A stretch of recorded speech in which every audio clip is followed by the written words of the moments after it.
नमस्कार दोस्तों, KPM learning institute में आप सभी का स्वागत है। आज के इस वीडियो में हम बात करने वाले हैं, जैसा कि आप जानते हैं कि बोर्ड एग्ज़ाम की डेट आ गई है। बोर्ड एग्ज़ाम हाई स्कूल और इंटर दोनों का 16 फरवरी से स्टार्ट होने वाला है और इस एग्ज़ाम में किस तरीके से क्वेश्चंस आने हैं ये हम डिस्कस करने वाले हैं। और हमारी केपीएम टीम पूरी तरीके से आप सभी के साथ आपके बोर्ड एग्ज़ाम की तैयारी में पूरी तरीके से सहयोग करेगी। और आप जो है, अगर आप अभी तक चैनल सब्सक्राइब नहीं किए हैं, चैनल को सब्सक्राइब कर लीजिए और वीडियो को ज़्यादा से ज़्यादा लाइक भी करिए और शेयर भी करिए। तो आज की इस वीडियो में हम बात करने वाले हैं कक्षा 10 सामाजिक विज्ञान यानी एसएसटी बोर्ड एग्ज़ाम का जो पूरी तरीके से पाठ्यक्रम 2023 का पाठ्यक्रम है, इस पे हम बात करने वाले हैं। यानी कि हम एसएसटी के बोर्ड एग्ज़ाम में जो आपका पाठ्यक्रम है, पूरी तरीके से क्या क्या पाठ्यक्रम है, किसमें से कौन से कितने अंक आने हैं या कितने अंक पूछे जाने हैं एग्ज़ाम में, इसके बारे में हम पूरी तरीके से चर्चा करने वाले हैं। सिलेबस के बारे में एक शब्द में कहें तो चलिए हम आइए अब डिस्कस करते हैं पूरी तरीके से कि कक्षा 10 सामाजिक विज्ञान यानी एसएसटी की बोर्ड परीक्षा 2023 का पाठ्यक्रम एवं अंक विभाजन क्या है, इस पे हम पूरी तरीके से चर्चा करते हैं। चलिए सबसे पहले हम बात करते हैं कि जैसा आप जानते होंगे कि कोविड की वजह से बोर्ड के पूरे सिलेबस में से, पूरे 100% सिलेबस में से 30% सिलेबस कम कर दिया गया है। बाकी का 70% एग्ज़ाम में पूछा जाना है। अब हम पहले बात कर लेते हैं कि जो 30% कम किया गया पाठ्यक्रम है वो क्या क्या चीज़ है। यानी कि आपके पूरे एसएसटी में से कौन कौन से चैप्टर्स किस सब्जेक्ट से, यानी हिस्ट्री, ज्योग्राफी और सिविक्स और इकोनॉमी से कौन कौन से चैप्टर पूरी तरीके से कट चुके हैं जो एग्ज़ाम में नहीं पूछे जाने हैं। तो चलिए हम स्टार्ट करते हैं। सबसे पहले हम बात करते हैं इतिहास की। तो इतिहास में जो आपका अध्याय 4 है, इसका नाम है औद्योगिकरण का युग। ये आपका पूरी तरीके से एग्ज़ाम में ये नहीं पूछा जाना है, इससे क्वेश्चन ये पूरी तरीके से कट चुका है।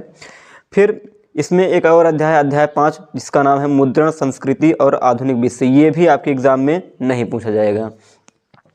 फिर उसके बाद अगले सब्जेक्ट यानी भूगोल की बात करते हैं। तो भूगोल में आपका एक चैप्टर जो अध्याय 6 है यानी चैप्टर 6 जो है, ये है विनिर्माण उद्योग। ये भी आपका एग्ज़ाम में नहीं पूछा जाएगा, इससे भी क्वेश्चंस नहीं आएंगे। नागरिक शास्त्र तीसरा सब्जेक्ट है। इसमें आपका जो एक चैप्टर है राजनीतिक दल, इससे भी क्वेश्चंस नहीं पूछे जाएंगे एग्ज़ाम में, आपके बोर्ड एग्ज़ाम 2023 में। फिर अगला सब्जेक्ट है चौथा सब्जेक्ट अर्थशास्त्र यानी इकोनॉमी। इकोनॉमी में अध्याय 3, जिसका नाम है मुद्रा तथा साख, इससे भी क्वेश्चंस नहीं आएंगे। यानी कि ये जो अभी तक हमने बताया, ये आपका जो 30% सिलेबस कम कर दिया गया है वो चीज़ें हैं। अब हम बात कर लेते हैं कि एग्ज़ाम में कौन कौन से चैप्टर से क्वेश्चंस आने हैं। चलिए हम स्टार्ट करते हैं। जो 70% पाठ्यक्रम जो बोर्ड परीक्षा में आना है उनसे क्वेश्चंस, इसके बारे में बात कर लेते हैं। तो चलिए सबसे पहले हम इतिहास से शुरू करते हैं।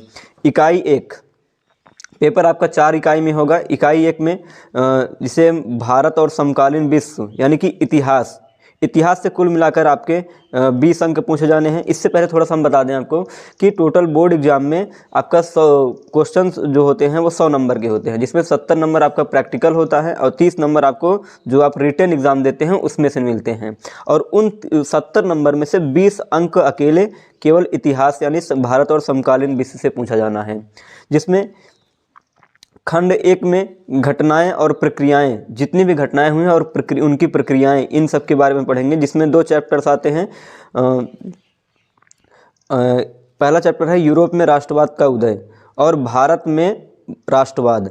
इन दोनों चैप्टर से कुल मिलाकर के पूरा इतिहास में 20 अंक आएगा और 20 अंक में से ये जो खंड 1 है, जिसमें 2 चैप्टर यूरोप में राष्ट्रवाद का उदय और भारत में राष्ट्रवाद, इन दोनों चैप्टर से कुल मिलाकर के 9 अंक पूछे जाने, यानी 9 नंबर के क्वेश्चंस आएंगे इन दोनों चैप्टर से, यानी खंड 1 से। फिर हम खंड 2 की बात कर लेते हैं। इसमें आपका चैप्टर 3 और चैप्टर 5 आएगा, क्योंकि चैप्टर 4 आपका ये जो आपका इसमें चैप्टर 4 कट चुका है, जिसमें औद्योगिकरण का युग है, ये कट चुका है। फिर यहाँ पर ये आपका खंड 2 में जीविका, अर्थव्यवस्था एवं समाज से रिलेटेड क्वेश्चंस आएंगे और इससे आपके इस खंड 2 से कुल मिलाकर के 6 अंक के प्रश्न आएंगे, 6 अंक पूछे जाने हैं इससे, जिसमें आपका चैप्टर है भूमंडलीकृत विश्व का बनना। ठीक है, इससे आपके कुल मिलाकर 6 अंक पूछे जाएंगे खंड 2 से। फिर उसके बाद बचे 5 नंबर आपके, और बाकी के 5 नंबर आपके मानचित्र से संबंधित पूछे जाने हैं। तो ये रहा आपका इतिहास में टोटल 20 अंक का विभाजन कौन से खंड से कितने नंबर के क्वेश्चंस आने हैं, कौन कौन से चैप्टर्स आने हैं, ये रहा इतिहास का।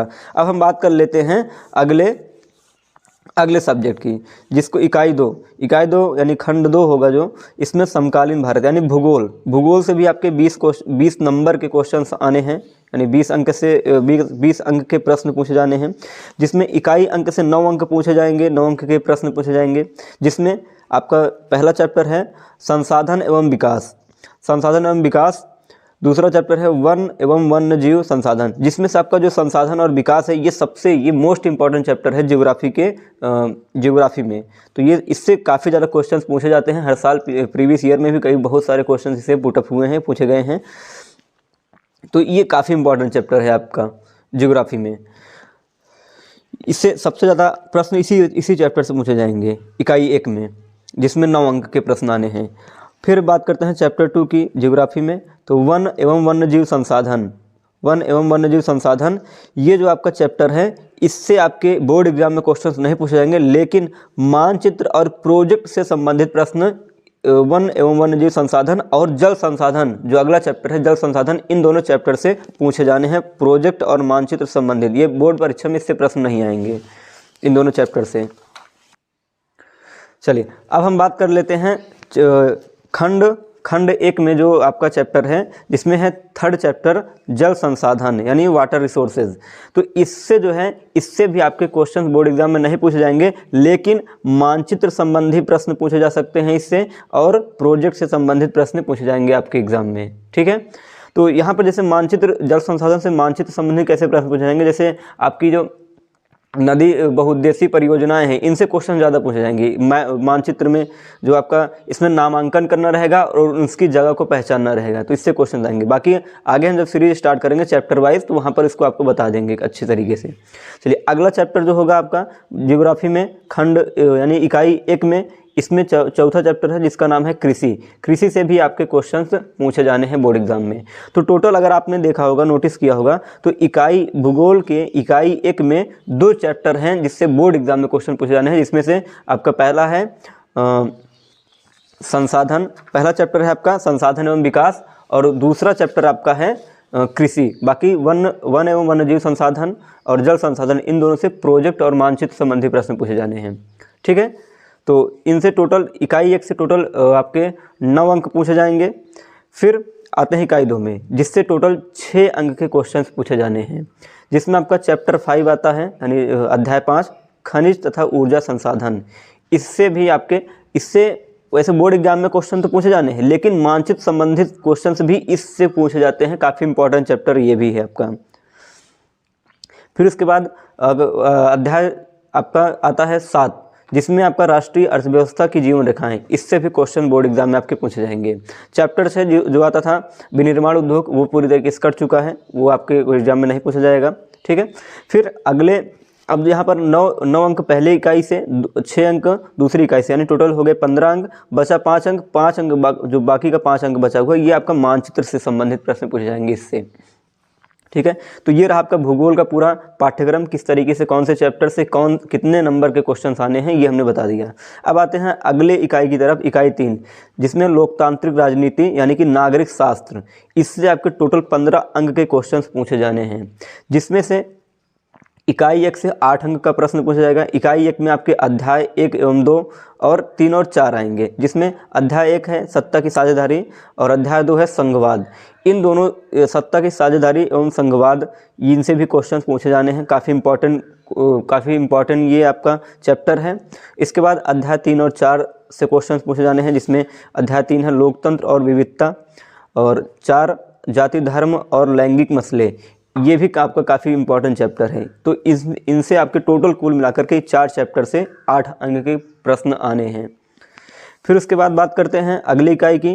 तो अगली इकाई है जिससे कुल मिलाकर 7 अंक के प्रश्न पूछे जाने हैं आपके बोर्ड एग्जाम में, जिसमें अध्याय 5 लोकप्रिय संघर्ष और आंदोलन। तो इससे भी आपके ये लोकप्रिय संघर्ष, ये आपका इससे मानचित्र संबंधित प्रश्न बहुत पूछा जाता है। तो इसमें आपको काफ़ी ध्यान देके आंदोलन और उनसे जो लोकप्रिय संघर्ष हुए हैं भारत में, तो इस तरीके से आपको यहाँ पर पूरी तरीके से तैयार कर लेना है। फिर अध्याय 7 की बात करते हैं। अध्याय 7 में आपका लोकतंत्र के परिणाम, अध्याय 8 लोकतंत्र की चुनौतियाँ, तो इन सब से क्वेश्चन पूछे जाने हैं। टोटल मिला करके इन 3 चैप्टर से अध्याय 5, 7 और 8, इन टोटल तीनों अध्याय से 7 अंक के प्रश्न पूछे जाने हैं आपके बोर्ड एग्जाम में। तो ये रहा पूरा आपका नागरिक शास्त्र यानी लोकतांत्रिक राजनीति। इससे कुल मिलाकर 15 अंक पूछे जाने हैं, जिसमें से इकाई 1 से 8 अंक और इकाई 2 से 7 अंक के प्रश्न पूछे जाने हैं। और नागरिक शास्त्र में आपके मानचित्र संबंधित प्रश्न नहीं पूछे जाते हैं। चलिए अब आते हैं इकाई 4 की तरफ। इकाई 4 आर्थिक विकास की समझ, जिसे हम अर्थशास्त्र यानी इकोनॉमी बोलते हैं। इससे भी आपका 15 अंक का प्रश्न आना है बोर्ड एग्जाम में आपके। तो इसमें आपका इकाई 1 में टोटल 9 अंक के प्रश्न पूछे जाने हैं, जिसमें से 2 चैप्टर हैं विकास, भारतीय अर्थव्यवस्था के कार्यक्षेत्र, यानी 2 चैप्टर, पहला विकास है, दूसरा भारतीय अर्थव्यवस्था के कार्यक्षेत्र। मतलब विकास में आपका किस तरीके से यानी कि अर्थशास्त्र का विकास हुआ है, इससे क्वेश्चंस पूछे जाने हैं। अब इसकी सीरीज पूरी स्टार्ट होने वाली है आपकी इसी चैनल पर, आज से ही ये स्टार्ट होगी आपके सब्जेक्ट वाइज। चलिए अब आते हैं हम इकाई 2 में।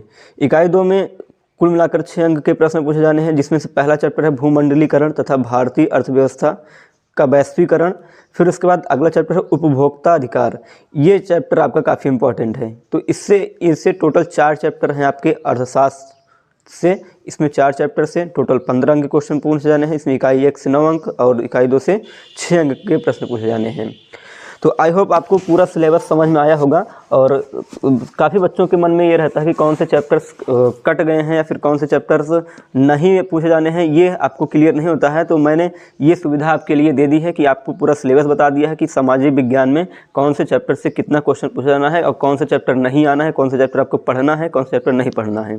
तो रही बात आपके अब एग्ज़ाम की तैयारी की, तो आपने साल भर में कितना पढ़ा कितना नहीं पढ़ा ये मैटर नहीं करता है। अब आप जो आपके पास एग्ज़ाम के 1 महीने बचे हुए हैं, अब इतने में आप 1 महीने में कितना अच्छा अपना मेहनत करके बढ़िया से आप स्टडी कर सकते हो, ये आपको हम सिखाएंगे। और आप हमारे साथ जुड़िए और इसी तरीके से आपको अच्छी तरीके से पूरा सिलेबस आपका कवर करवाएंगे। कौन कौन सी इंपॉर्टेंट क्वेश्चंस हैं इसके बारे में आपको अब सब्जेक्ट वाइज हम क्वेश्चंस कराएंगे, जिसमें से अब अगले वीडियो में आपको मिलेगा ज्योग्राफी, यानी ज्योग्राफी से हम स्टार्ट कर रहे हैं। ज्योग्राफी के कुछ इंपॉर्टेंट क्वेश्चंस आपको बताएंगे ज्योग्राफी के हम।